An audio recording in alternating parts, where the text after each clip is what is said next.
കേരളത്തിലെ മാധ്യമങ്ങൾക്ക് റിപ്പോർട്ടിങ്ങിന് ചില രാഷ്ട്രീയ പ്രേരിതമായിട്ടുള്ള റിപ്പോർട്ടിംഗ് നടത്തുന്നുവെന്ന് നമുക്ക് പല വാർത്തകളും കണ്ടാൽ മനസ്സിലാവും. ഓരോ ചാനലുകൾക്കും ഓരോ രാഷ്ട്രീയ താല്പര്യങ്ങൾ ഉണ്ടാവുമായിരിക്കും.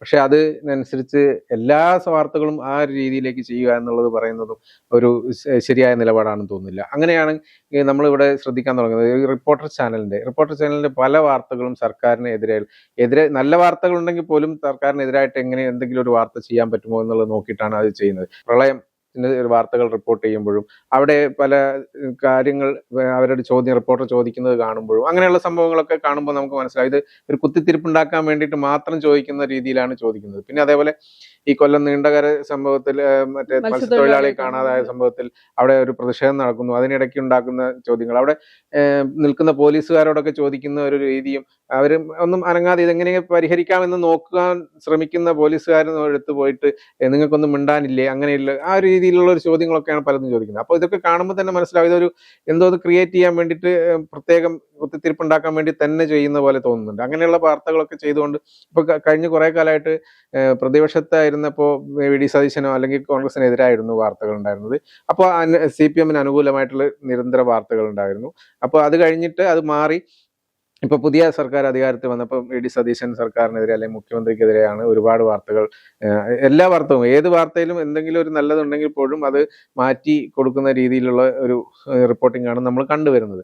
അപ്പൊ അങ്ങനെയാണ് ഇങ്ങനെ ഈ വി.ഡി. സതീശൻ സർക്കാരിനെതിരെ ഇങ്ങനെ കുറെ വാർത്തകൾ വന്നപ്പോൾ ഇപ്പൊ പുതിയൊരു വാർത്ത വരാൻ പോകുന്നു. ഈ റിപ്പോർട്ടർ ടിവിക്ക് നേരത്തെ പല ആരോപണങ്ങളും ഉണ്ടായിരുന്നു. നേരത്തെ മെസ്സിയെ കൊണ്ടുവരുമെന്ന് പറഞ്ഞ് ജനങ്ങളെല്ലാം പറ്റിച്ചു, ഫുട്ബോൾ ആരാധകരെ പറ്റിച്ചു. അതിന്റെ പേരിൽ പറ്റിച്ച മാത്രമല്ല, ഇവിടെ സ്റ്റേഡിയത്തിന്റെ പണി നടത്തി, അതിലും വിവാദമായി.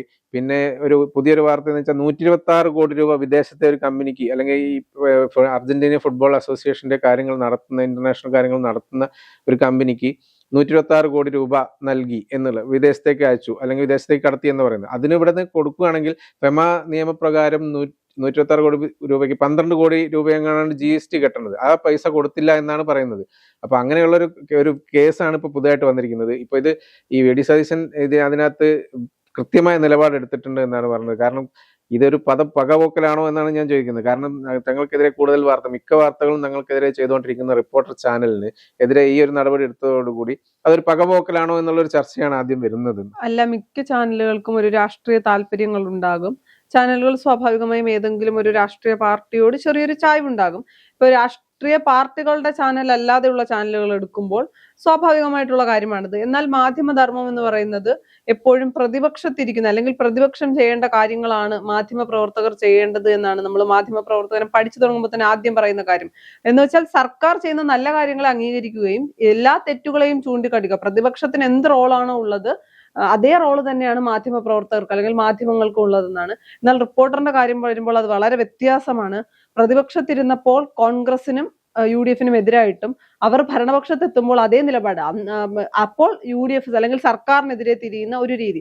CPM വേണ്ടി കൈരളിയെയും ദേശാഭിമാനിയേക്കാൾ നന്നായി CPM PR ചെയ്യുന്ന CPM വേണ്ടി വർക്ക് ചെയ്യുന്ന ഒരു ചാനലായി റിപ്പോർട്ടർ ചാനൽ മാറിയിട്ടുണ്ട്. പലരും പറഞ്ഞിട്ടുണ്ടായിരുന്നു കേരളീയേക്കാളും കൂടുതൽ പണി ചെയ്യുന്നത് കൈരളിയുടെ പണി ചെയ്യുന്ന ഇപ്പൊ റിപ്പോർട്ടറാണെന്നുള്ള രീതി. പിന്നെ അത് മാത്രമല്ല, റിപ്പോർട്ടർ തുടങ്ങുന്ന സമയത്ത് വലിയ പ്രതീക്ഷയായിരുന്നു. ആരും വിചാരിച്ചില്ല റിപ്പോർട്ടർ ഇത്രയും വലിയൊരു ഒരു പാർട്ടിക്ക് വേണ്ടി സംസാരിക്കുന്ന ഒരു ചാനലായിരിക്കുമെന്ന്. നികേഷ് കുമാർ ഈ ചാനൽ തുടങ്ങുമ്പോൾ നിഷ്പക്ഷ രീതിയിൽ പോകുന്ന വലിയ മാറ്റങ്ങൾ മാധ്യമരംഗത്ത് വലിയ മാറ്റം കൊണ്ടുവരാൻ കഴിയുമെന്നൊക്കെ വിചാരിച്ച ഒരു ചാനലാണ്. അത് പിന്നീട് നഷ്ടത്തിലാകുന്നു. മുട്ടിൽ മരമുറി കേസിലെ പ്രതികൾ അല്ലെങ്കിൽ മുട്ടിൽ മരമുറി കേസിലെ സഹോദരന്മാർക്ക് ഈ ചാനൽ വിൽക്കുന്നു. അതോടുകൂടി ഏകദേശം തീരുമാനമായി. പിന്നെ നികേഷ് പൂർണ്ണസമയ രാഷ്ട്രീയത്തിലേക്ക് ഇറങ്ങുന്നു. അതോടുകൂടി പൂർണ്ണമായി ചാനൽ വിട്ടുകൊടുക്കുന്നു. അതിനുശേഷമൊക്കെ ഒരുപാട് ആരോപണങ്ങൾ വന്നു. ഏറ്റവും നന്നായിട്ട് അല്ലെങ്കിൽ ഏറ്റവും എടുത്തു പറയേണ്ട ഒരു കാര്യം എന്ന് പറയുന്നത് UDF പ്രതിപക്ഷത്തായിരുന്ന സമയത്ത് ഇനി കോൺഗ്രസ് അധികാരത്തിലേക്ക് വരാതിരിക്കാൻ വേണ്ടി തന്നെ ആ ഒരു രീതിയിൽ ഒരു നറേഷൻ കൊണ്ടുവരികയും രാഹുൽ മാങ്കൂട്ടവുമായി ബന്ധപ്പെട്ട സ്ത്രീകളുടെ ആ ഓഡിയോ ക്ലിപ്പ് പുറത്തുവിട്ടത് റിപ്പോർട്ടറാണ്.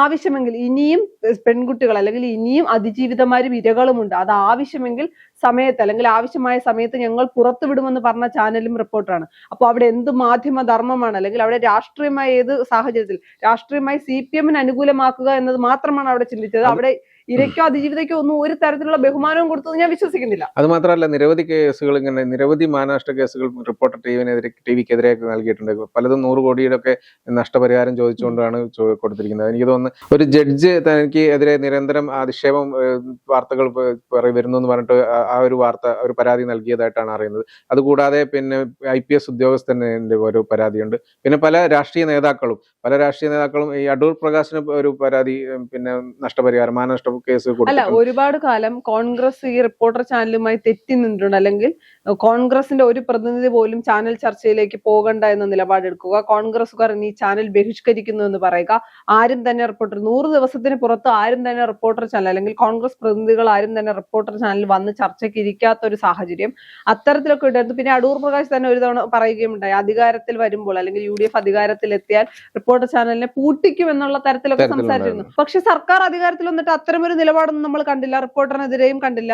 പലപ്പോഴും ശ്രദ്ധിച്ചാൽ അറിയാം, ചോദ്യങ്ങൾ ചോദിക്കുക അല്ലെങ്കിൽ മുഖ്യമന്ത്രിയുടെ പ്രസ് മീറ്റിലോ അല്ലെങ്കിൽ വാർത്താ സമ്മേളനത്തിലൊക്കെ കൂടുതൽ ചോദ്യങ്ങൾ ചോദിക്കുക ദേശാഭിമാനി, കൈരളി, റിപ്പോർട്ടറിലെ ഇവര് ഈ 3 സ്ഥാപനങ്ങളിൽ നിന്നുള്ള മാധ്യമ പ്രവർത്തകരായിരിക്കും ചോദിക്കുക. ബാക്കിയുള്ള പലർക്കും അവസരങ്ങൾ കിട്ടാറില്ല. കൂടുതൽ കഴിഞ്ഞ ദിവസം തന്നെ മുഖ്യമന്ത്രി തന്നെ പറയുകയുണ്ടായി, ഞാൻ ഇരുന്ന് തരുന്നത് കൊണ്ടല്ലേ എന്നുള്ള രീതിയിൽ പോലും പറയേണ്ട ഒരു സാഹചര്യമുണ്ട്. ഇപ്പൊ ദുരന്ത മുഖത്ത് റിപ്പോർട്ടർമാർ ചെയ്ത് നമ്മൾ കണ്ടതാണ്.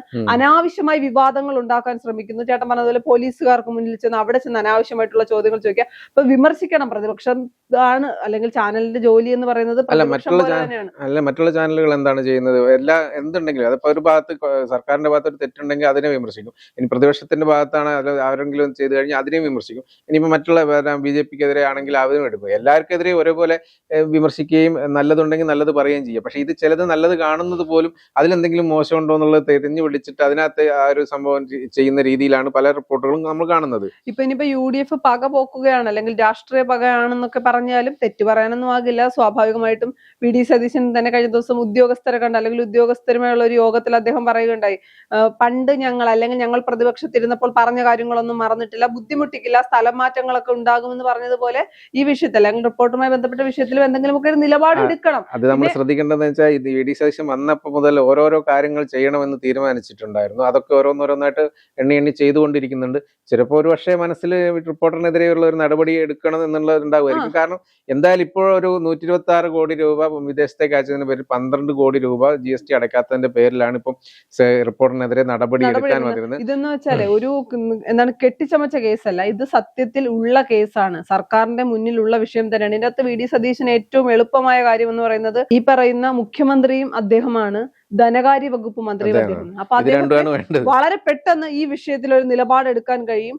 കഴിഞ്ഞ സർക്കാരിന്റെ സമയത്തും പല ഉദ്യോഗസ്ഥരും ഇത് ചൂണ്ടിക്കാട്ടിയിട്ടുണ്ട്. ഈ ഒരു ക്രമക്കേട് അല്ലെങ്കിൽ GST അടയ്ക്കാത്ത വിവരം ചൂണ്ടിക്കാട്ടിയപ്പോൾ അവരെ സ്ഥലം മാറ്റുകയും അന്നത്തെ രാഷ്ട്രീയം അല്ലെങ്കിൽ അന്ന് ഭരിച്ചിരുന്ന LDF സ്വാഭാവികമായും റിപ്പോർട്ട് ചാനലുമായി വളരെ അടുത്ത് നിന്നതുകൊണ്ട് തന്നെ ഉദ്യോഗസ്ഥർക്ക് സ്ഥലം മാറ്റമാണ് ഉണ്ടായത്. പ്രത്യേകിച്ച് ഒരു ഫലവും ഉണ്ടായില്ല. പക്ഷെ സർക്കാർ മാറി വരുമ്പോൾ റിപ്പോർട്ടർ ചാനലിന് പൂട്ട് വീഴും. നമുക്കറിയാം, മുട്ടിൽ മരമുറി കേസുമായി ബന്ധപ്പെട്ട് തന്നെ വലിയ വിവാദങ്ങളിൽ നിൽക്കുന്നു. ഇപ്പോഴും ആ ചാനൽ ആ കേസ് ഇപ്പോഴും നിലനിൽക്കുകയാണ്. ആ ചാനൽ പോലും ആ ഒരു രീതിയിലേക്ക് ആളുകൾ പറയുന്ന തരത്തിലേക്കൊക്കെ മാറിയിട്ടുണ്ട്. അവിടെയാണ് പുതിയൊരു കാര്യം കൂടി വരുന്നത്. കേരളത്തിലെ ഒന്നാകെ പറ്റിച്ചതാണ്. മെസ്സി കേരളത്തിലേക്ക് വരും, അതിനുശേഷം 2 സ്ഥലത്ത് അല്ലെങ്കിൽ ഇന്ത്യയിൽ തന്നെ 2 സ്ഥലത്ത് മെസ്സി വരികയും ചെയ്തു. അപ്പൊ കേരളത്തിലെ ഫുട്ബോൾ ആരാധകരെ പറ്റിച്ചു. അത് ഈ ഒരു ഫുട്ബോൾ വീരവാദം മുഴക്കിണ്ടായിരുന്നു, മെസ്സി ഇവിടെ വന്നില്ലെങ്കിൽ അവിടെ വേറെ എവിടെയും വരില്ല. മെസ്സി പലയിടത്തും വന്നു. സ്റ്റേഡിയം നവീകരണവുമായി ബന്ധപ്പെട്ടുള്ള ക്രമക്കേടുകൾ ഉണ്ടായിരുന്നു. എനിക്ക് തോന്നുന്നു ഇനി അതെല്ലാം കുത്തിപ്പൊക്കി വീണ്ടും വരാനുള്ള സാധ്യത. കാര്യം ഇപ്പൊ ഈ GST അടയ്ക്കാത്ത ഒരു വിഷയമാണ് സർക്കാർ മുന്നോട്ട് വെക്കുന്നതെങ്കിൽ ഈ ഒരു വിഷയം സർക്കാർ സീരിയസ് ആയി എടുക്കുമ്പോൾ സ്റ്റേഡിയം നവീകരണം ഉൾപ്പെടെയുള്ള കാര്യങ്ങൾ ചർച്ച ചെയ്യപ്പെടും. അതെല്ലാം വീണ്ടും കുത്തിപ്പൊക്കി വരും. അതെല്ലാം തന്നെ സർക്കാരിന് അനുകൂലമാണ്. അല്ലെങ്കിൽ ഒരിക്കലും സർക്കാരിനെ ആർക്കും വിമർശിക്കാൻ കഴിയില്ല. ഒരു ചാനലിനെതിരെ, ഒരു മാധ്യമ സ്ഥാപനത്തിനെതിരെ ഇല്ലാത്ത ഒരു കേസല്ലല്ലോ. അതുകൊണ്ട് തന്നെ സർക്കാരിനെ ആർക്കും ഈ വിഷയത്തിൽ വിമർശിക്കാനാകില്ല. റിപ്പോർട്ടർ ചാനലിനെ മാത്രമേ വിമർശിക്കാനാകൂ. അല്ല, ഈ കേസിൽ ഇപ്പൊ 12 കോടി അടയ്ക്കേണ്ടത് കാഞ്ഞങ്ങാടുള്ള GST ഓഫീസിലെങ്ങാണ്ടാണ് അടയ്ക്കുന്നത്. അവിടെ ചാനലിന്റെ ഓതറൈസേഷൻ ലെറ്ററുമായിട്ട് ആന്റോ അഗസ്റ്റിന് എത്തിയിട്ടെന്ന് കേൾക്കുന്നു. അവിടെ അവിടുത്തെ GST ഉദ്യോഗസ്ഥരെ കണ്ടു. അപ്പൊ VD സതീശനോട് ഞാൻ സംസാരിച്ചിട്ടുണ്ട്, അതിന്റെ കാര്യങ്ങളൊക്കെ ഞാൻ നോക്കിക്കോളാം എന്നുള്ള രീതിയിൽ സംസാരിച്ചപ്പോൾ അത് പറ്റില്ല എന്നുള്ളൊരു തറപ്പിച്ച് പറഞ്ഞു എന്നാണ് പറയുന്നത്. പക്ഷെ അതേപോലെ തന്നെ VD സതീശൻ തന്നെ ഇതിന് യാതൊരുവിധ നിയമത്തിന്റെ വഴിക്ക് പോകട്ടെ എന്നുള്ളൊരു നിലപാട് തന്നെയാണുള്ളത്. അതുകൊണ്ട് തന്നെ ഇങ്ങനെ ഈ കേസ് എന്തായാലും ഒത്തുതീർപ്പാക്കാം എന്നുള്ളൊരു പ്രതീക്ഷിക്കുന്ന അവർക്ക് ഉണ്ടാവില്ല. ഒത്തുതീർപ്പിലേക്കൊന്നും പോകാനാകുമെന്ന് എനിക്ക് തോന്നുന്നില്ല. അല്ലെങ്കിൽ തന്നെ അങ്ങനെ ഒരു ഫേവർ റിപ്പോർട്ടർ ചാനൽ ചെയ്തു കൊടുക്കേണ്ട ആവശ്യമില്ല. ഇപ്പൊ നന്നായി പോകുന്ന ഒരു മാധ്യമ സ്ഥാപനം, നിഷ്പക്ഷമായി പോകുന്ന ഒരു മാധ്യമ സ്ഥാപനം, തെറ്റ് കണ്ടാൽ തെറ്റെന്നും ശരി അംഗീകരിക്കുകയും ചെയ്യുന്ന ഒരു സ്ഥാപനം ഇത്തരം ഒരു കേസിൽ പെടുകയാണ് എങ്കിൽ അവിടെയും ഇളവ് നൽകണം എന്നല്ല. കാര്യം ഇത് ജനങ്ങളെ പറ്റിച്ചുകൊണ്ട് പണം അടയ്ക്കാതിരിക്കുക, GST അടയ്ക്കാതിരിക്കുക എന്ന് പറയുന്നത് തന്നെ തെറ്റാണ്. കള്ളപ്പണം കടത്തി എന്നാണ് പറയുന്നത്. എന്നാൽ പോലും എന്തെങ്കിലുമൊക്കെ ഒരു ഫേവർ അല്ലെങ്കിൽ എന്തെങ്കിലുമൊക്കെ ഒരു സമയമെങ്കിലും നീട്ടിക്കൊടുക്കേണ്ട ആവശ്യമുണ്ട്. ഇപ്പോൾ റിപ്പോർട്ടറിനെ സംബന്ധിച്ചിടത്തോളം അതൊന്നും തന്നെ വരുന്നില്ല. UDF അത് ചെയ്യുമെന്ന് എനിക്ക് തോന്നുന്നില്ല. സർക്കാർ മാറി എന്ന് റിപ്പോർട്ടർ മനസ്സിലാക്കണം.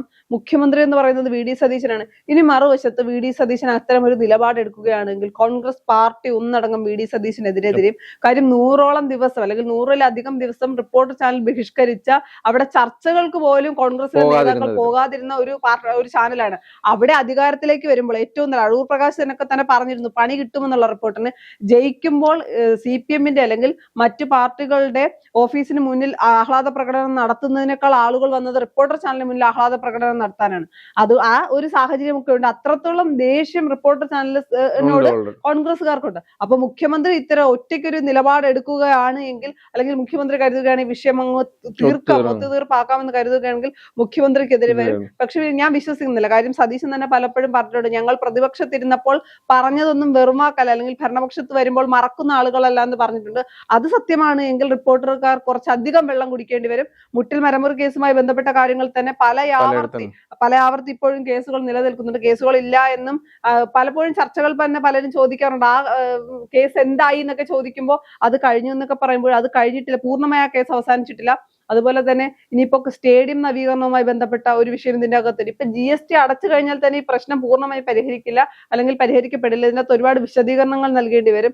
എളുപ്പത്തിൽ ഊരിപ്പോകാൻ എന്തായാലും ഇവർക്ക് കഴിയുകയുമില്ല ഈ ഒരു വിഷയം. പണി തുടങ്ങിയിട്ടേ ഉള്ളൂ, റിപ്പോർട്ടറിനെതിരെയുള്ള പണി തുടങ്ങിയിട്ടുള്ളൂ എന്ന് തന്നെ നമുക്ക് തോന്നാം. ഇനി അവസാനം പൂട്ടുമോ, അല്ലെങ്കിൽ റിപ്പോർട്ടറിലെ പൂട്ടുന്ന ഒരു സാഹചര്യത്തിലേക്ക് കാര്യങ്ങൾ എത്തുമോ എന്നുള്ളത് സർക്കാരും റിപ്പോർട്ടറും തമ്മിൽ കൊമ്പ് കോർക്കുന്ന ഒരു അവസ്ഥയിലൂടെ പോവുകയാണെങ്കിൽ ചിലപ്പോൾ അത് പൂട്ടാനും ഒക്കെയുള്ള കാര്യങ്ങളുണ്ട്. അല്ലെങ്കിൽ തുക ഇത്രയും അടച്ചുകൊണ്ട്, അല്ലെങ്കിൽ GST ഒക്കെ അടച്ചുകൊണ്ട് പ്രശ്നം പരിഹരിക്കപ്പെടുമോ എന്നും നമുക്കറിയില്ല.